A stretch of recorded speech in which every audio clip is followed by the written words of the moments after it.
This day, the residents of paradise will be absorbed in their own joys of bliss, reclining each on a lofty divan together with his spouse in shades that please. Bismillah ar-Rahman ar-Rahim.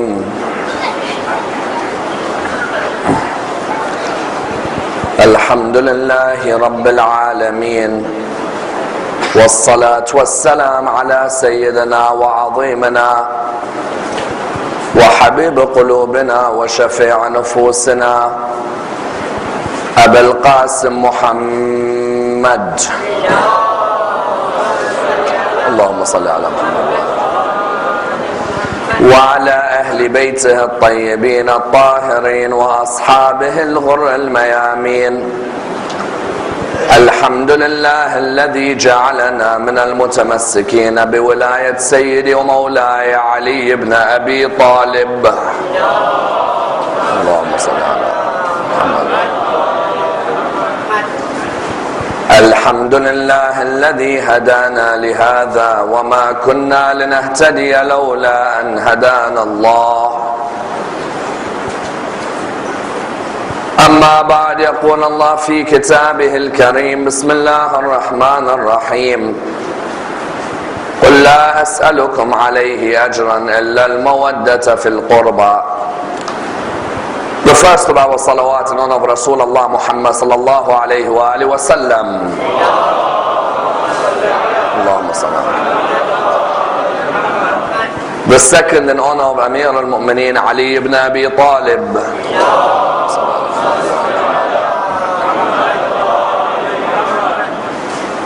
The third with your loudest voices in honor of the Imam of our time, Imam Sahib al-Asr wa zaman.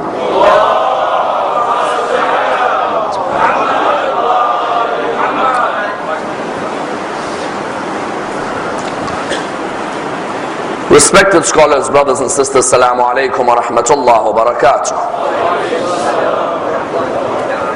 Imam Musa ibn Ja'far, salawatullah wa salamuhu alayh,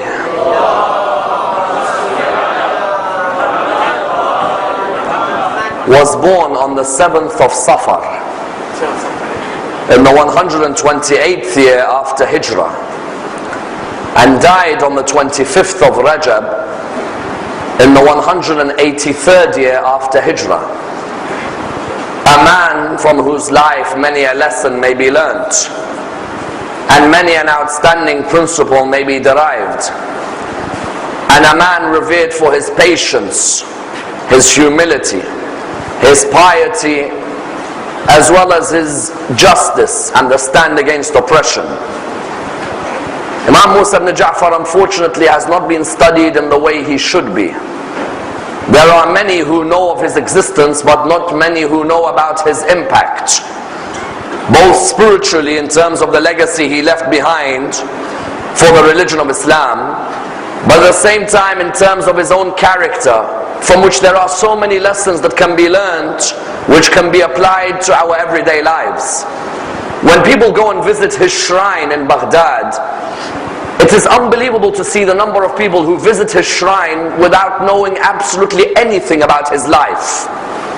There are many who will go towards his shrine, stand there and pay their salutations and regards, but you don't see the same emotion shown by them as they show in other places of pilgrimage. And the reason is that many people do not know much about the life of Imam Musa ibn Ja'far. Had a person studied the life of Imam Musa ibn Ja'far in depth, then he would show a much greater respect and more emotion than the little emotion that is shown by people who have not studied his life. You find many who go to the shrine in Kazim and will admit that we have been to that shrine, but we do not know much about his life.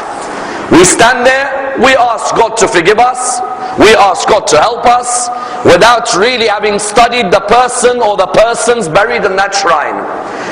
Therefore tonight, let us examine this man who was tortured more than any other of the Imams of Al-Muhammad, and see what impact his life has on our lives today.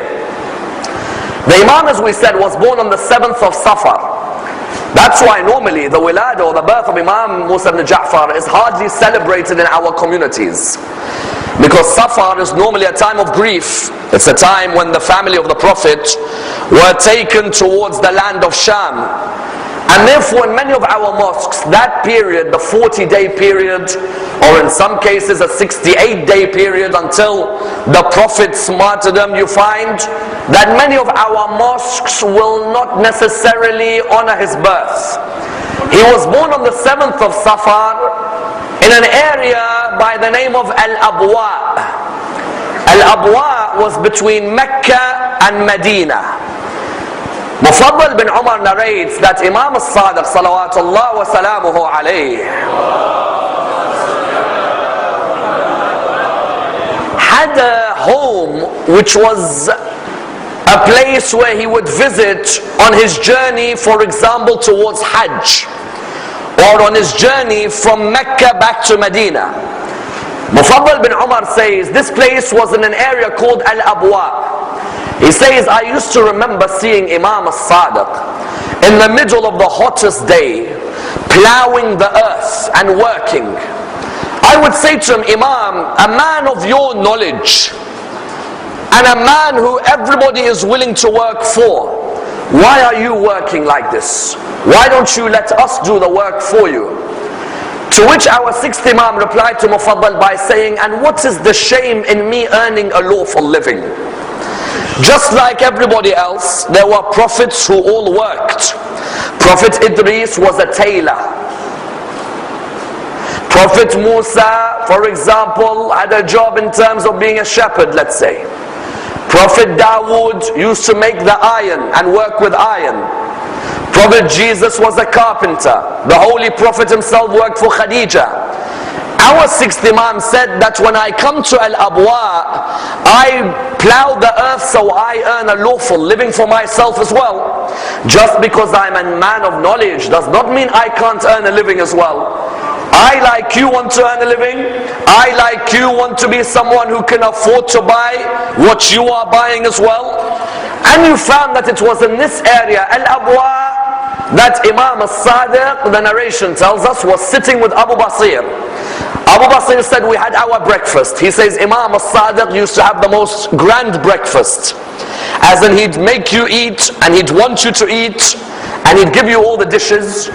He said, all of a sudden someone came to Imam al-Sadiq and said to him, your wife Hamida is now facing the moments of labor, and she wants you to be by her side. Imam al-Sadiq left them. He went towards Hamida and he came back later and he said, I have glad tidings that Allah has given me the best gift, and that is a son whose face resembles the face of Nabi Musa alayhi salam, and therefore I have decided to name him Musa. The only Imam of the Imams of Ahlul Bayt who you find is named after a prophet of God previous to the Holy Prophet is Imam Musa ibn Ja'far. Therefore you find Imam Musa ibn Ja'far, his father was Ja'far bin Muhammad. His mother was Hamida. Hamida was from North Africa. Someone asks the question, why would Imam al-Sadiq marry a woman from Africa? As in, doesn't Imam al-Sadiq have enough women to choose from in Medina? And on top of that, Imam al-Sadiq is a Sayyid. He's from the line of Amir al-Mu'mineen. Aren't Sayyids only meant to marry Sayyidas? Because would you believe in some of our communities today, you have some people who, when their son wants to get married, if their son is a Sayyid from the line of the Prophet, they will say to him, you can only find a Sayyida like you. The son says, but dad, I found a girl who is a good girl, with good piety, with humility, with forbearance, who's generous. No, we are Sayyids, we only marry Sayyids. If Imam al-Sadiq believed in this, why did Imam al-Sadiq marry a lady from North Africa? Imam al-Sadiq could have easily turned around and said, I am the son of Muhammad al-Baqir, who is the son of Zayn al-Abidin, who is the son of Ali ibn al-Hussein, who is the son of Hussein, who is the son of Ali. He could have easily, I am from that line. I have to marry only from that lineage. On the contrary, Imam al-Sadiq ends up marrying someone from North Africa, let's say from the area between Morocco and Tunisia. Imam al-Sadiq could have easily turned around and said, I'll marry from Medina. But Imam was highlighting to us, in Islam, we do not have this thing where you only marry someone from your caste. There's no such thing. In Islam, you can marry someone who is of your religion but of a different cultural background. Someone whose race may be different to your race. When Imam marries someone from North Africa, someone could easily turn around and say, Imam al-Sadiq, why are you marrying people of different races? We are Arabs, we only marry Arabs. On the contrary, the Imam, what was he trying to show us? The Imam was trying to show us, never reach a stage in your communities where you have an inch of racism in your ways. Imagine today in Africa, there are Africans who turn around and say to you, I am a servant of yours, but my lineage goes back to Imam Musa ibn Ja'far's mother. What does your lineage go back to? You find that that's quite a strong statement. But Imam Musa ibn Ja'far's mother is Hamida. Hamida is from North Africa. You find therefore that this Hamida, Imam al-Sadiq used to praise her very highly. Imam al-Sadiq used to say, Hamida, Allah is pleased with her and she is pleased with whatever Allah has given her. And further than this, Imam al-Sadiq used to also say to the ladies of Medina, whenever you have a question to ask, don't ask me, ask my wife Hamida, because my wife answers in exactly the same way I answer. Imagine, Hamida can answer a question like Imam al-Sadiq. At what level must Hamida be? Do you know what level? It's when a husband and wife's relationship moves forward together. In our communities today, either the husband is too religious and the wife isn't, or the wife is too religious and the husband isn't. And what you find, unfortunately, is this causes a bit of friction at home. Sometimes the balance doesn't need to mean both of them have to be religious, but that both of them are trying to become more and more religious. Today, sometimes what you find, one is too religious, the other isn't interested in the religion, and there becomes a friction at home. Imam al-Sadiq, when he married Hamida, he could have easily said, I'm the Imam, I'm knowledgeable, you just act as my wife. No, this wife of mine, both of us will become religious together. Both of us will gain knowledge of each other. Both of us will bounce off each other with our understanding of Islam. And therefore you found when you had a mother who is knowledgeable and a father who is knowledgeable, then naturally the young Imam Musa al-Kazim would come out extremely knowledgeable. Imam Musa al-Kazim, at the age of 5, was teaching Abu Hanifa lessons about Islam. Would you believe this or no? If you go to Pakistan and India and you ask the people, what is your jurisprudence? And they reply to you, we are Hanafi. Say to them, did you know not only that Imam al-Sadiq taught Abu Hanifa, but that if Imam al-Sadiq used to be busy, Imam al-Kazim at the age of 5 used to answer on his behalf. Abu Hanifa comes home one day to Imam al-Sadiq. He knocks at the door and Imam al-Sadiq emerges. When Imam al-Sadiq and Imam al-Kazim emerges, when Imam al-Kazim emerges, Abu Hanifa says to him, is your dad here? He said, yes, he is. He's just a bit busy. Abu Hanifa said, then I'll wait. Imam al-Kazim said, no, is there anything I can help you with? Abu Hanifa said, no, I think your dad can answer it for me. He said, no, ask me. He said, young man, Musa, when we commit a sin, is it Allah who makes us sin? Is it us and Allah? Or is it us alone who commit a sin? It's a question many of us ask, isn't it? When I commit a sin, is Allah making me sin? Is it me and Allah? Or do I have the freedom of choice? Imam Musa ibn Ja'far said, oh Abu Hanifa. And know one thing, that Abu Hanifa was at an old age when Imam Musa ibn Ja'far answered him with this. He said to him, oh Abu Hanifa, if it is Allah who makes us commit a sin, then it's not fair He puts us in hell when He made us commit the sin. If it is us and Allah, once again it's not fair that we are punished when he was part of the crime. Therefore it is us who have been given the choice of free will. We can either stay away from sin or we can continue sinning. Imagine Abu Hanifa at his old age, Imam Musa ibn Ja'far at the age of 5 is already answering questions for him. Then on another occasion you find Abu Hanifa comes to Imam as-Sadiq one day. He says to him, Ja'far ibn Muhammad, I saw your son Musa al-Kazim praying today. I saw him, but I don't think he knows how to pray properly. Imam as-Sadiq looked at him, he said, what do you mean? He said, when I walked past him in Salah, when someone walked past him in Salah, he didn't stick his hand out. Our brothers in other schools in Islam, if you walk past them in Salah, do not be surprised if their hand comes out like that. The reason is understandable, that they say that you shouldn't walk past someone in Salah. Try and walk behind them. Sometimes you will walk past, inadvertently you'll see someone who'll actually put their hand out like that.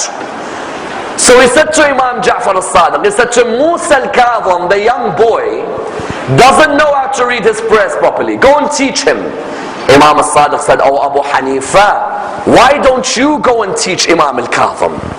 You go and teach him. Abu Hanifa said, very well. He came to Imam Musa ibn Ja'far. Imam is young, 5 years old. He said to him, young man, I need to teach you about Salah. Musa ibn Ja'far said to him, go ahead. He said, when someone walks past you in your Salah, you must put your hand out and block them when they walk past you. Because I just saw someone walk past you now and you didn't bother blocking them. Imam Musa ibn Ja'far said, oh Abu Hanifa, Allah says that he is closer to me than my jugular vein. While I was praying, I was so focused on my Lord, I didn't see any human being walk past me. Therefore you find at that young age, Imam Musa ibn Ja'far, from the student of his dad and his African mother Hamida, was able to achieve this prowess. And that's why many people were in awe of the young Imam Musa ibn Ja'far. I tell you, many people used to love him because they saw a young man who had all the pleasures of the world in front of him but went towards Allah subhanahu wa ta'ala. The Holy Prophet used to say, Allah loves to see nothing more than a youth who turns away from all of these forbidden acts and turns towards Allah subhanahu wa ta'ala. Imam Musa ibn Ja'far, at a young age, you find that there was a small house. People would say, when we walk past the small house, we'd know that the young Musa ibn Ja'far would be in that house. And we could hear him reciting his prayers in the most beautiful voice. And you could see the tears coming down from his eyes. And you would hear him say, Ya Muhsin, qad ataka al-Musi. Oh doer of good, and oh you who is all good, the sinner has come to you. You find here that from that young age he was in this small house. And you know what the irony is? Imam Musa ibn Ja'far in that small house, and you had the caliphs in his time in the largest of palaces. Imam Musa ibn Ja'far in that small house, the caliphs, do you know how many caliphs he lived under? He lived under the Caliph Al-Saffah and Mansur, and under Al-Hadi, and under Al-Mahdi, and under Harun Rashid. All of them had palaces. Wallah, if you go to Baghdad, go and see the palaces of all of these khulafa. You see, for example, Dar al-Raqiq, you see Qasr al-Khul, you see Qasr al-Shakiriyah. All of these palaces. And Imam Musa ibn Ja'far had a small house. Today in Baghdad, I ask you, those people, where are all their palaces? And look at the grand palace of Imam Musa ibn Ja'far alayhi salam. Imam Musa ibn Ja'far, therefore, at that young age, he had that ability where he was already in his closeness, in his piety, in his worship of Allah subhanahu wa ta'ala. And that's why, what do you find? You find Imam Musa ibn Ja'far was 20 years old when his father died. When Imam as-Sadiq died, Mansur tried to play a trick which Imam as-Sadiq destroyed him in. Mansur, when Imam as-Sadiq died, decided that these Imams have to be killed off from the beginning. There's no point letting them live. So Mansur wrote to his governor in Medina. He said, I have heard the news that Ja'far ibn Muhammad has died. find out in his wasiyah who has he written to be the leader after him, and behead the person. The governor in Medina was called Sulaiman. Sulaiman got the will of Imam al-Sadiq. When he got the will, Sulaiman said, let me look, who's he written? Okay, Imam al-Sadiq has done this, make sure you pray salah, make sure you bury me, make sure, and my successors are 5. Mansur al-Dawaniqi. Subhanallah. I tell you, these Imams, wallah, we have them as a source of pride. Successor number 1, Mansur al-Dawaniqi. Number 2, Sulaiman, the one who's reading it. This person, his face became blue after he read this. Successor number 3, Abdullah. Successor number 4, Hamida. Successor number 5, Imam Musa ibn Ja'far. Now Sulaiman is thinking, what do I do? As in number 1, Mansur is saying, behead whoever's on this list.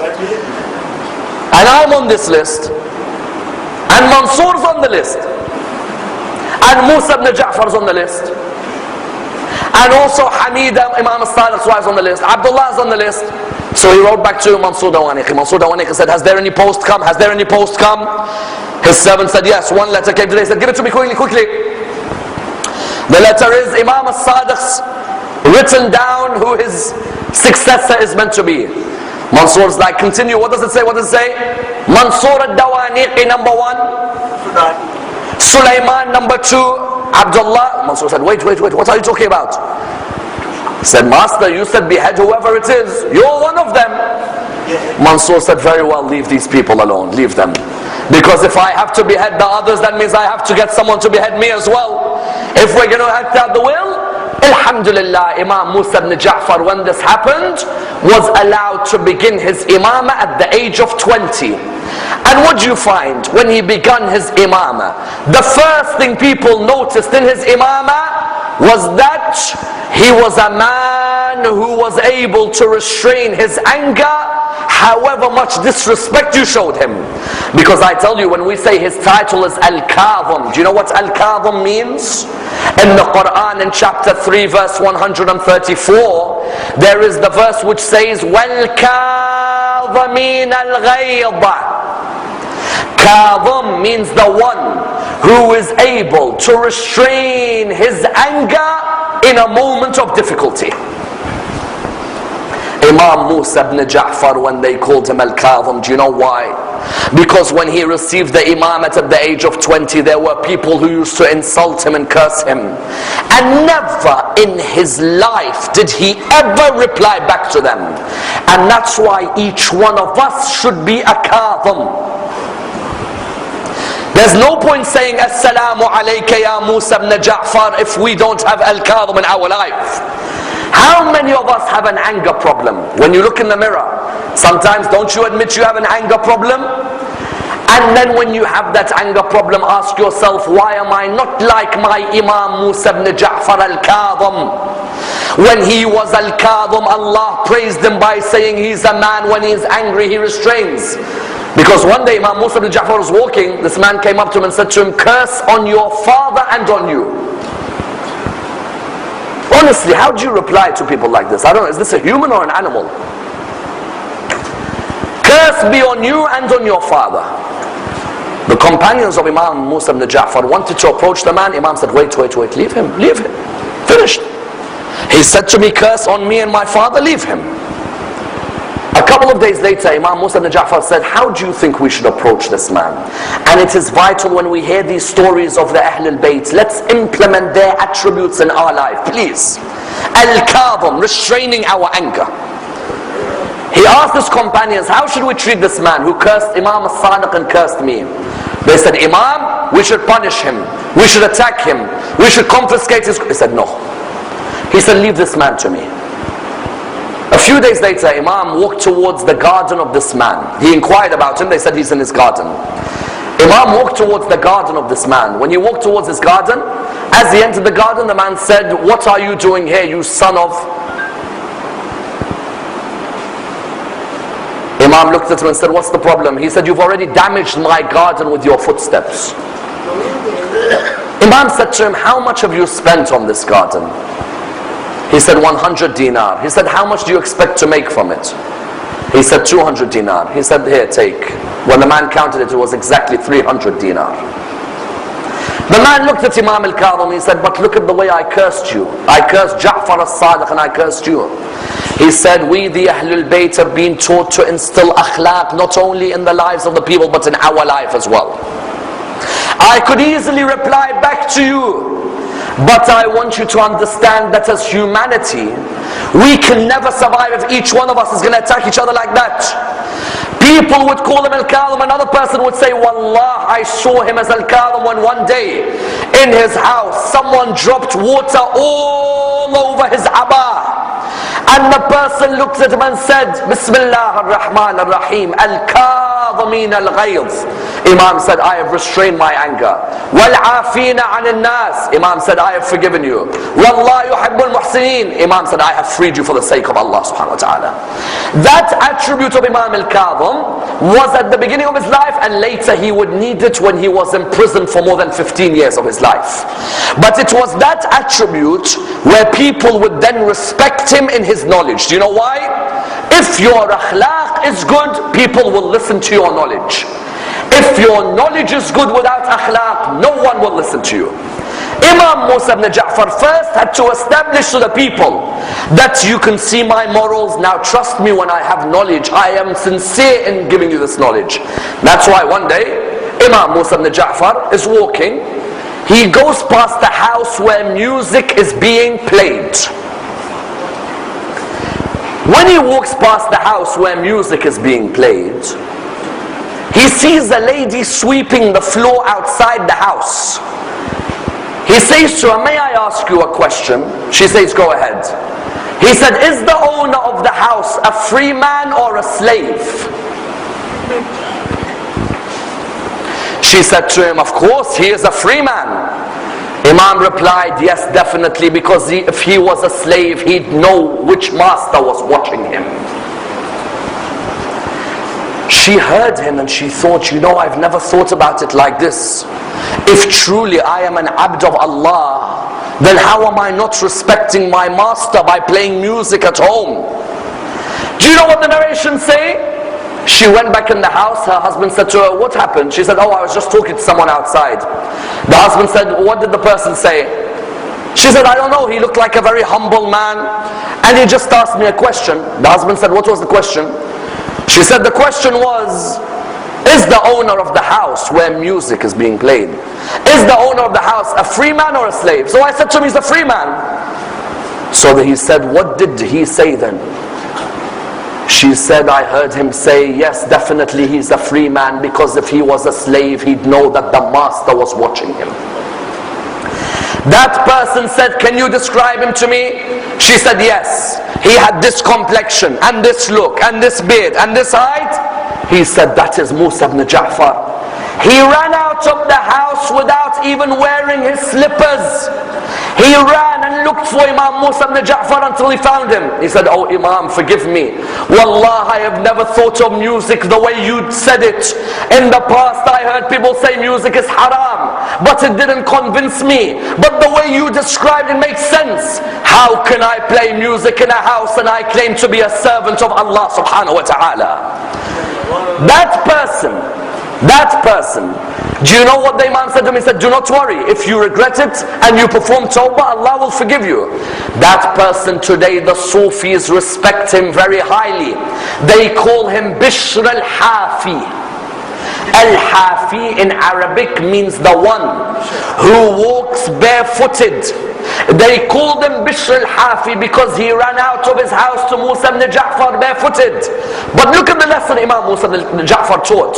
He didn't say to him straight in his face, music is haram, you're going to be punished if you listen to music. No. He said, how in salah are you saying that you are an abd of Allah, yet in your house you are listening to the people who oppose Allah subhanahu wa ta'ala? Today, in Muslim households, or in Muslim weddings, or in Muslim gatherings, Music, it's normal for a Muslim to come and play music.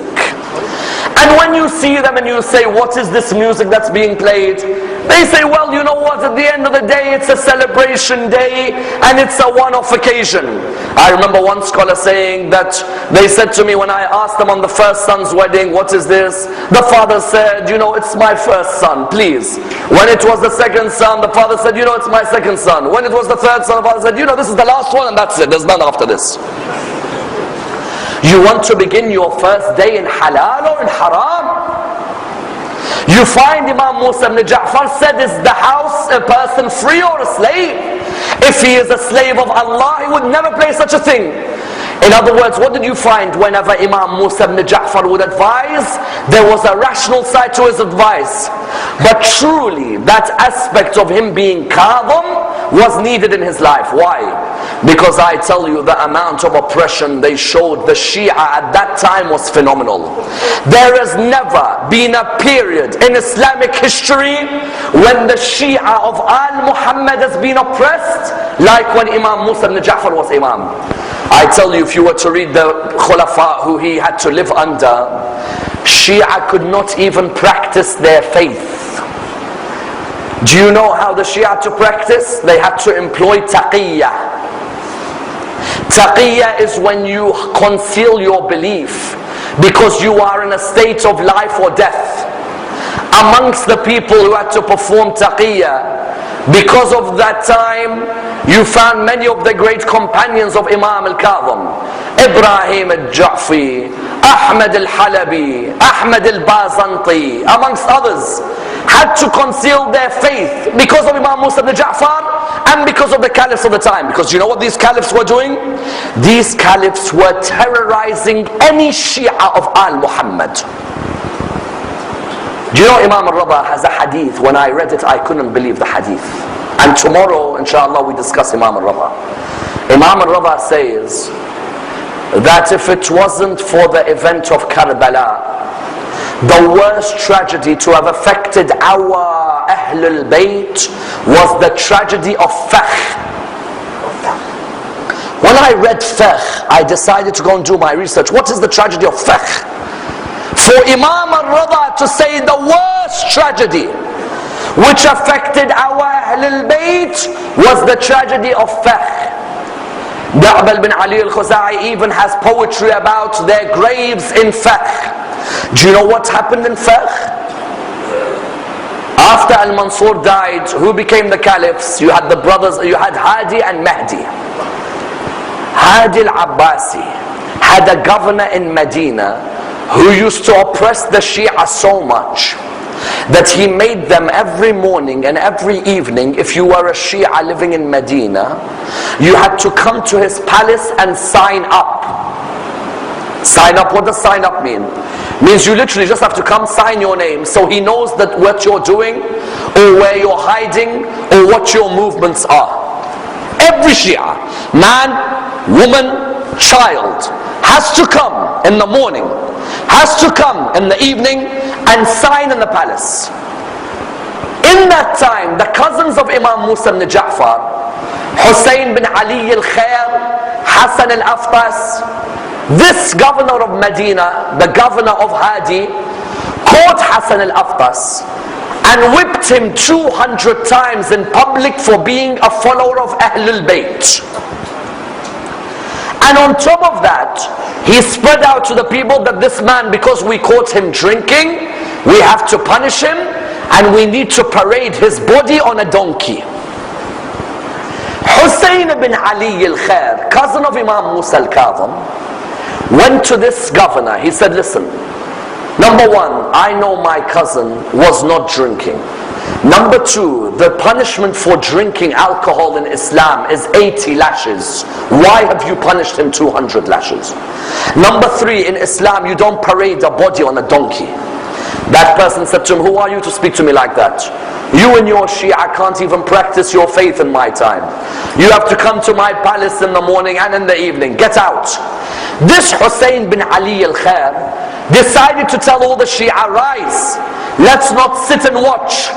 This person is torturing us and we should not just sit there and watch this oppression. The narration was that Hassan al-Aftas went to the top of this man's palace. He removed him.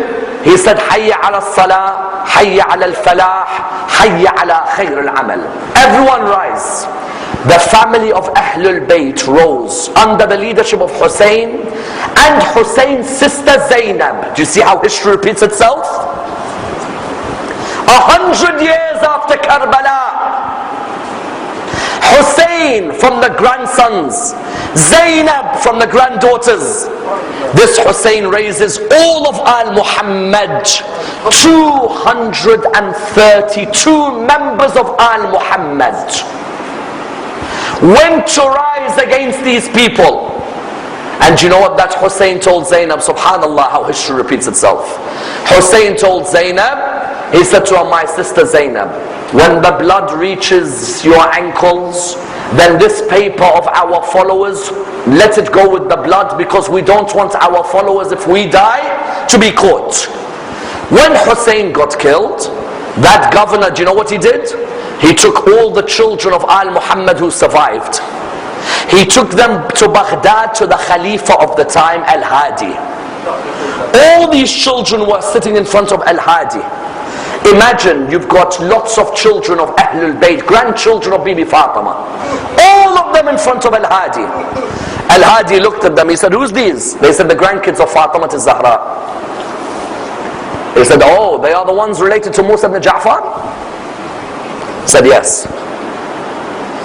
He said, very well, bring me a sword. They said to him, what are you going to do? He said, I want you to make them all stand next to each other. Let's see how many heads I can cut at the same time. Today you have followers of Ahlul Bayt who say it's hard for me to be religious. I tell them, you don't know an inch of those who came before you. He got his sword and he beheaded them one by one, the grandchildren of Fatima al-Zahra. Imam al-Rada said, were it not for the incident of Karbala, the worst incident to affect us was the incident of Fakh. وَأُخَرَى بِفَخٍ, graves which survived in Fakh. When this Hadi, he told everyone there, he said, I swear this whole uprising is because of Musa ibn Ja'far. Abu Yusuf al-Qadi was there, he said, no, Musa ibn Ja'far, I can swear on my children. Musa ibn Ja'far did not tell anyone to rise. This Hadi said, don't worry, I'll find Musa ibn Ja'far and I'll kill him. The narrations, what do they say to us? The narrations say, the people of Musa ibn Ja'far said to him, that Imam, do you know who said this to him? Yaqteen, the father of Ali bin Yaqteen. Yes? Yaqteen said, Imam, be careful. This Al-Hadi al-Abbasi wants to come and find you and he wants to kill you. The narrations come and say to us that Imam Musa ibn Ja'far said, let me just recite Salah. He went to recite Salah. Then he recited Dua Jawshan al-Saghir.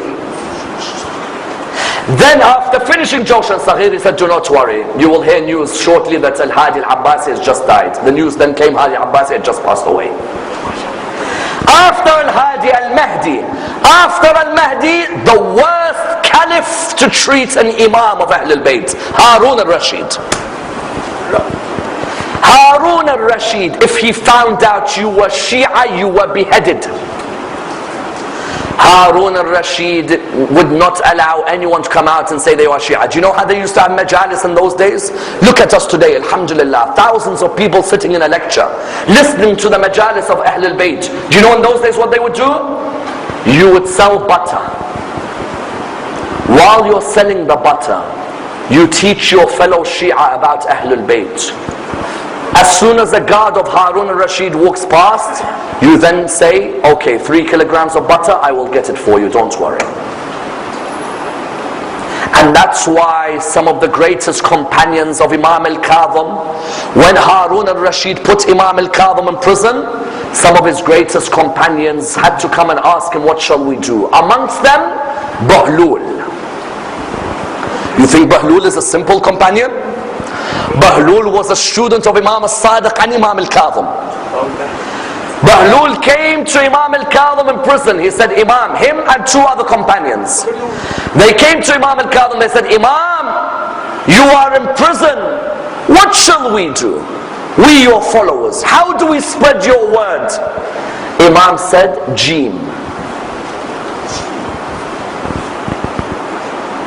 Jim. Imam said Jim. The first one thought Jim, part of the Arabic alphabet, alif, ba, ta, tha, Jim. The first one thought Jim means Jabal, mountains, so he went to live in the mountains. The second one thought Jim, Jala anil watan, so he went to live in another country. Bahlul said, I know what Jim is. Jim is Junoon. I'm going to act Majnoon, crazy. But in my insanity I will spread the word of Musa ibn Ja'far. Do you know what a sacrifice it is to act insane so you protect the teachings of an Imam?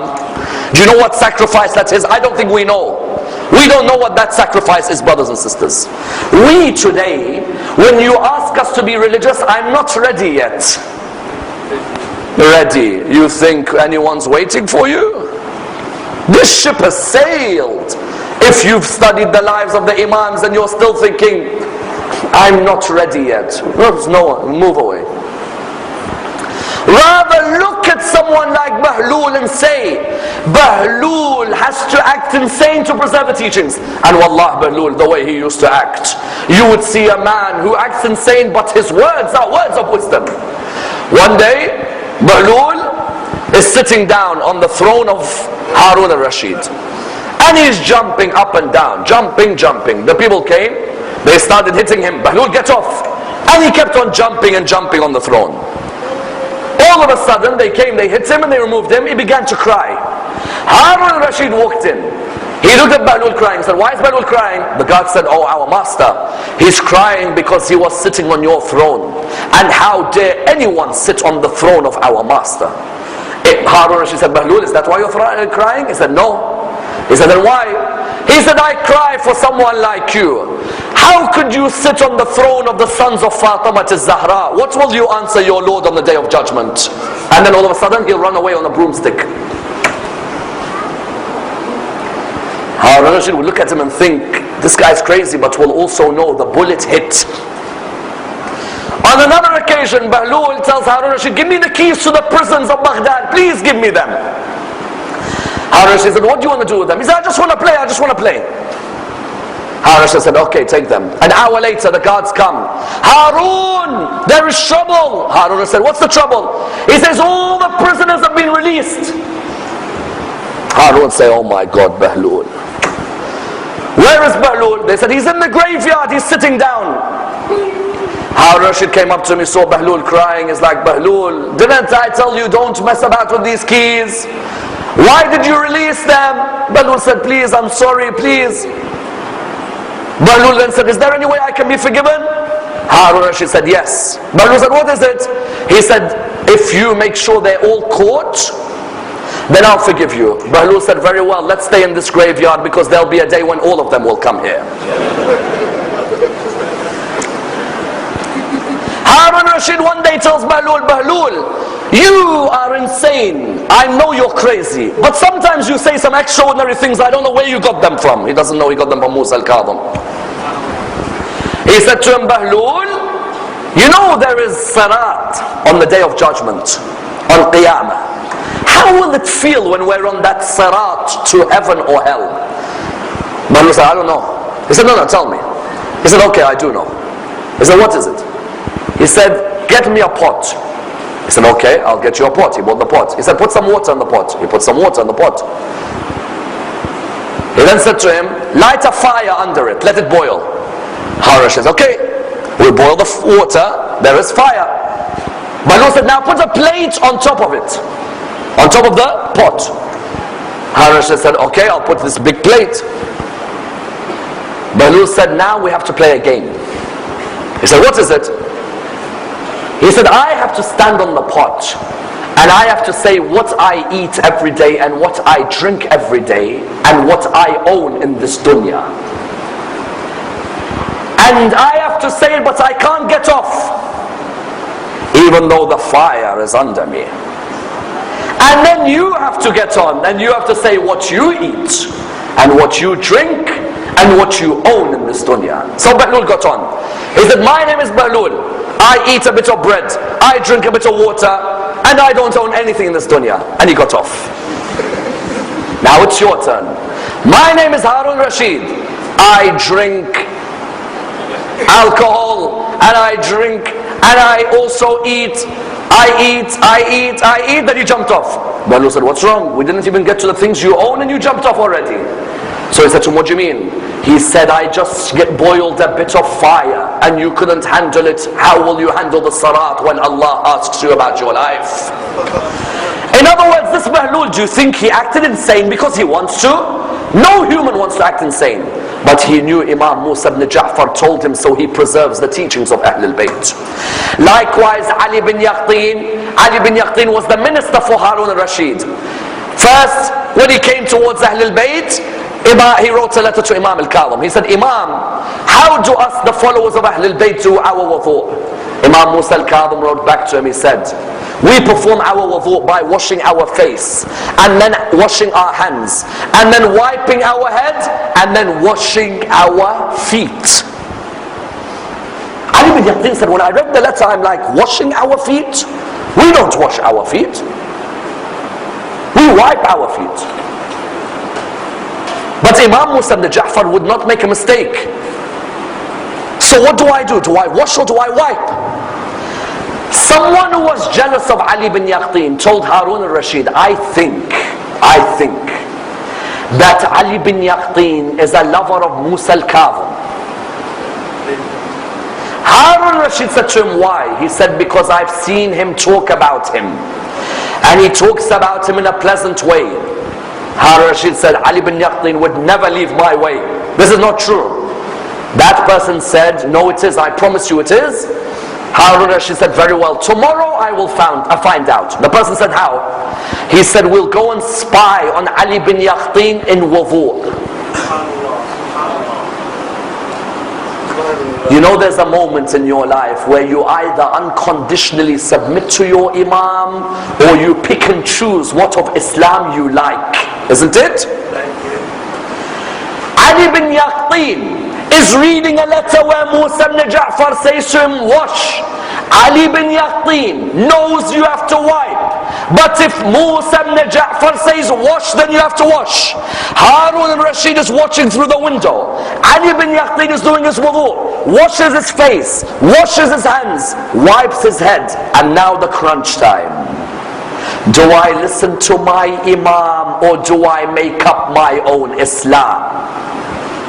As he's coming to his feet, he says, I have to listen to my Imam. He began washing his feet. Harun al-Rashid said, I told you he hasn't joined Musa al-Kazim. Look, he washes his feet like we wash our feet. Imam directed them that do not worry, if I'm in prison, you can be my representatives when I'm away. And that's why when people today say to me, Sayyid Ammar, we are with an Imam who's in Ghaiba. We already had an Imam called Musa ibn Ja'far in Ghaiba. And do you know why he put him in prison? You know why Harun al-Rashid put him in prison? Two reasons. The first reason is Harun al-Rashid looked at Imam Musa ibn Ja'far one day. He said to him, why do you, the sons of Ali ibn Abi Talib, think you're better than us, the sons of Abbas? Remember, these are cousins. Imam al-Kazim is from the line of Abu Talib. Harun al-Rashid is from the line of Abbas. Abu Talib and Abbas are brothers. But sometimes cousins can hate each other, not just love each other. The narration states that Harun al-Rashid said, why do you think you're better than us? Imam Musa ibn Ja'far said, Harun, we come from Abu Talib, you come from Abbas. Rasulullah's father Abdullah is from the same father and mother as Abu Talib, whereas Abbas, his mother is different. Harun al-Rashid said then, but Abu Talib died and Abbas remained alive, and the heritage of Rasulullah remains with Abbas, not Abu Talib. Imam al-Kazim said, yes, but the heritage of Rasulullah remains in his child, not in his uncle, and we are the sons of Fatima. At that moment Imam al-Kazim said, oh Harun al-Rashid, if Rasulullah came to propose for your daughter, would you give your daughter to him? Harun al-Rashid said, yes, it would be my honor. Imam said, but he wouldn't for us because he is the father of our mother. He would never come to us.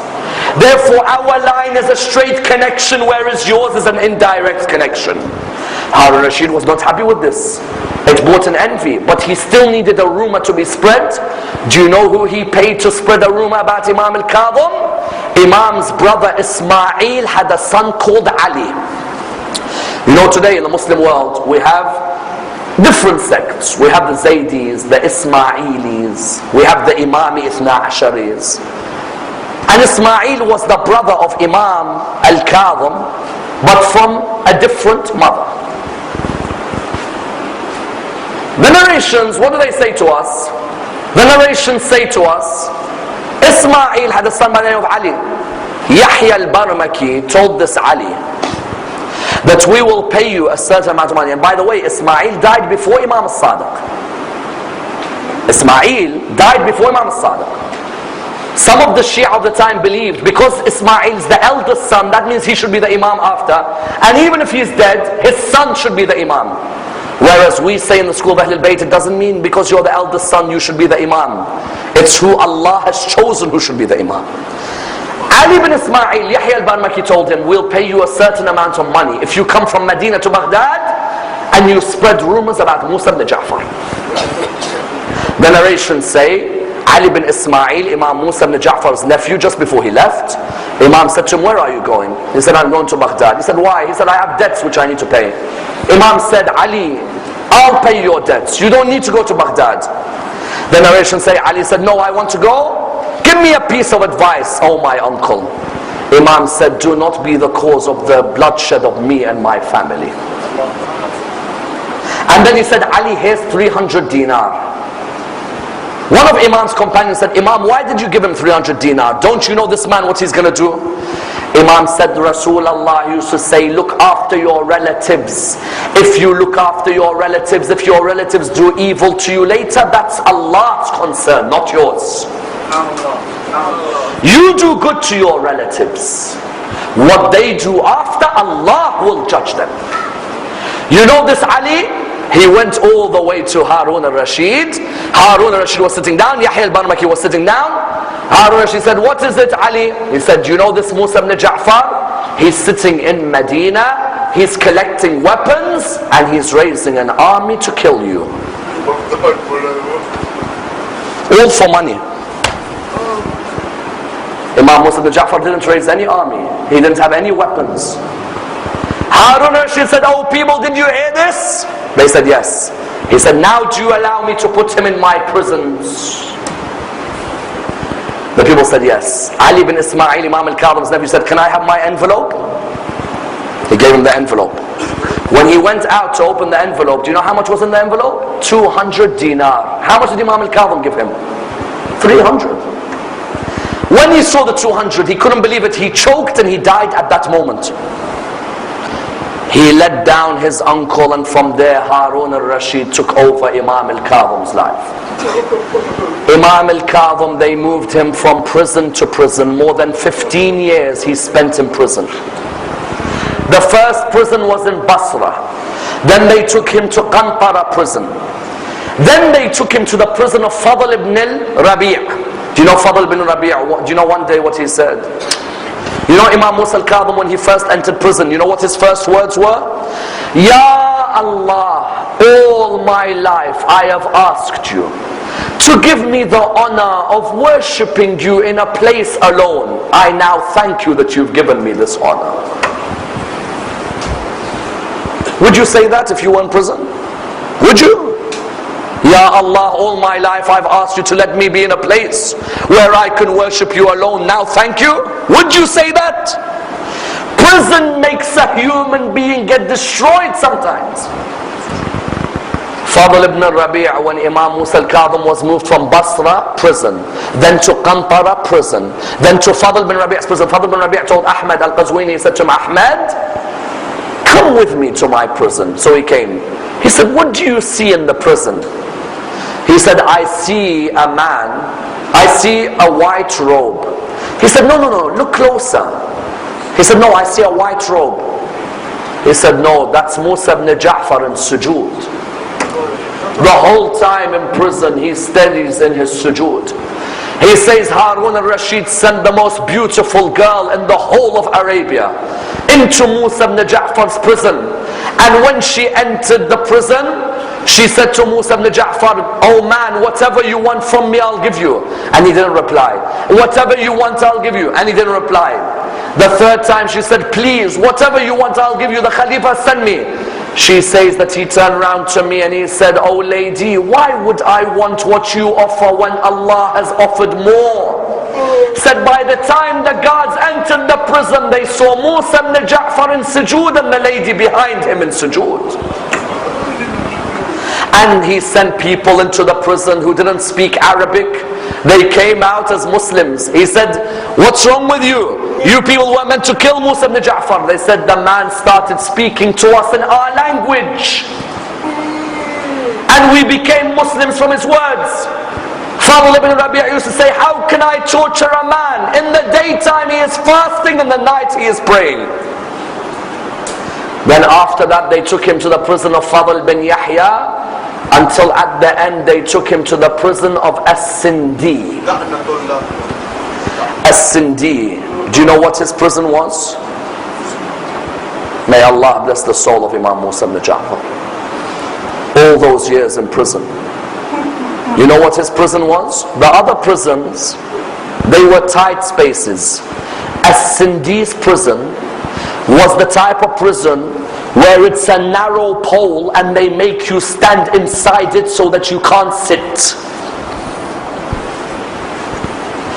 And on top of that pole they put a rock so that you could not know the difference between day and night. And Imam Musa ibn Ja'far used to say to the guards, "I do not know the difference between the day and the night. When you want to pray your salah, I beg you come and tell me so I can at least attempt to pray my salah." And you know there is a hadith which hurts you. That the one day they removed the rock, the time when they'd removed the rock from the top of his pole where he was in, he tried to look outside for some of the daylight. All of a sudden a man came and smacked him and hit him with his legs. And they began to kick the face of Imam Musa ibn Ja'far.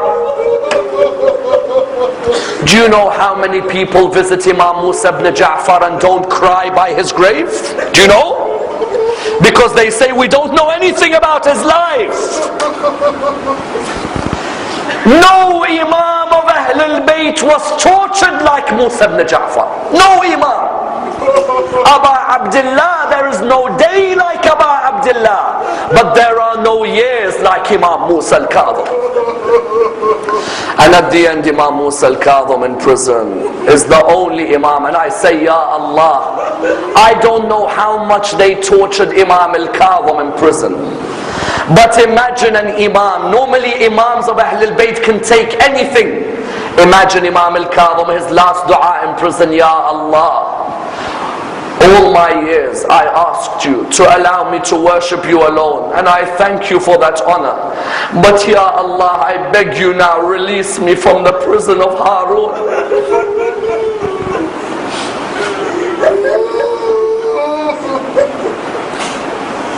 So Ibn Suwaid narrates, Ali ibn Suwaid narrates, I came to Imam al-Kazim, I got through to his prison. I spoke to him, I said, Imam Musa ibn Ja'far, when are you coming out? Your Shia are waiting. And Imam Musa ibn Ja'far said, Oh Ali, on Friday in the morning on the bridge of Baghdad, I will be out. You know where I am heading. Ali says, I went and told all our Shia, Imam Musa ibn Ja'far is going to be released. Let's all gather on the Friday on the bridge of Baghdad. He says, on the Friday we went to the bridge of Baghdad and we heard a man saying, there is a janazah here. He said, we went and we saw a body lying on the ground on the bridge of Baghdad. He said, we came towards the body, we were wondering whose body is this? When we came near the body, we saw it was Imam Musa ibn Ja'far's body on the bridge. He says, we came near the body. He said, I had a doctor doctor who was a Christian. I said to the doctor, oh doctor, come and look at this body. When the doctor came and looked at this body, the doctor looked at me and he said, does this man have any family? I said to him, why? He said, because they should ask for blood money. I said, why? He said, because the poison had surrounded his whole body. And that's why I tell you a story which I know of first hand. Sheikh Ahmed al-Wa'ili, may Allah bless his soul, one of the greatest reciters in Islamic history. He himself narrates, in Baghdad, one day I came home, my daughter, I saw her and I saw my wife crying. What's the problem? My daughter was playing with glass and the glass went through the eye and the whole eye opened up. So I went and got a doctor and the doctor said, your daughter will never see with this eye again. He said, I straight away thought, I'm going to Imam Musa ibn Ja'far's grave in Baghdad. May Allah grant you all that honor of that ziyarah. He said, I went to the grave of Imam Musa ibn Ja'far. I stood by the grave. I said, oh Imam, I have said you are Bab al-Hawa'ij. Show me now. My daughter's eye is cut, she cannot see. He says, Wallah, I returned home and my wife was smiling. I said to her, what is it? She said, look at your daughter. He said, I looked at my daughter, her eye was back in the same state again. He said, that day I realized the meaning of Bab al-Hawa'ij, Imam Musa ibn Ja'far. That when the Christian doctor came back, he saw her eye, he said, I cannot believe that the eye has come back like this. The eye was completely cut and now it's back to normal. Therefore, do not forget on a night like this to ask through Imam Musa ibn Ja'far. Ask your hawa'ij. On a night like this, raise your hands, brothers and sisters. Raise your hands if you can. Raise your hands and we pray to Allah to raise us with Imam Musa ibn Ja'far. The man who in his ziyarah we say, oh man who was put in the prisons of Harun al-Rashid. We pray to Allah subhanahu wa ta'ala for all our Muslim brothers around the Islamic world, especially our brothers in Bahrain and all our brothers who are facing hardship in the world today. We pray to Allah to raise us with Imam Musa ibn Ja'far alayhi salam, to allow us to receive his intercession in this world and the hereafter. For all our brothers who are ill, we pray to Allah in the name of the one who was ill at Karbala, Imam Zayn al-Abidin.